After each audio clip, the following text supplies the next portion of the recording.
I'm Joe Giglio for NJ Sports Now on this Tuesday, August the 11th. As the days roll by in NFL training camps and the injuries occur and teams fill their holes, especially at the running back position, and this week preseason football actually starts, it is becoming less and less likely by the day that Ray Rice gets a second chance. And every day Ray Rice spends out of a camp, every minute Ray Rice spends away from a football team, now 20 months of the last time we saw the former Rutgers star and the former Ravens star on an NFL field, the more time that passes, the less and less likely it will be that any team will ever give Ray Rice a chance again to play in the National Football League. We all know from last September what happened when the video surfaced of Rice hitting his then fiance, now his wife, in an elevator, knocking her out. That viral video became the image that will stick with Ray Rice for the rest of his career, the rest of any time he tries to put into football. Whether or not you want to forgive him, whether or not you believe in second chances, the NFL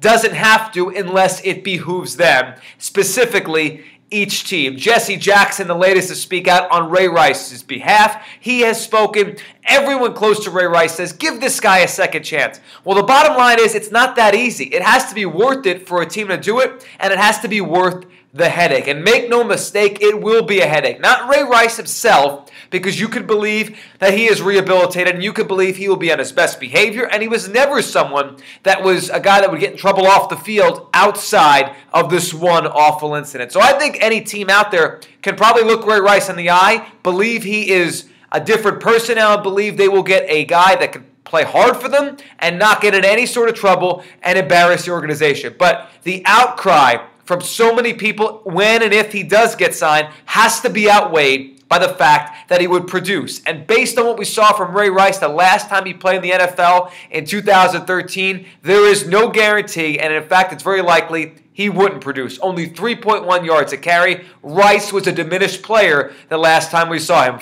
A far cry from what he was early in his career with the Ravens. So if you're a team out there, if you're the Cowboys they're starting an undrafted running back, undrafted free agent rookie in their first preseason game, is he worth the headache? To them, he's not. The Texans lost Arian Foster, decided not to bring him in. The Cardinals just offered a contract to Chris Johnson, decided not to bring him in. All these teams, all these just issues with running backs around the league, and no one in the NFL has said he is worth it. And every day that passes, a new young player that is cheap and probably quicker, with legs and no issues, that's the guy that's going to get the chance. So every day that passes here, the likelihood of Ray Rice ever getting a second chance again, and at one point I thought he would, but now as the months and days go on and the season gets closer, I don't believe we're going to see Ray Rice. And I don't believe any team out there, despite the fact that Adrian Peterson has come back. He was a good player the last couple of years we saw him. A great player. Greg Hardy, 15 sacks last time we saw him. Despite the fact that those guys are back, they, in the eyes of football teams, are worth the headache because of their talent right now. Ray Rice's talent may have disappeared, and with it goes his shot at a second chance. I'm Joe Giglio for NJ Sports.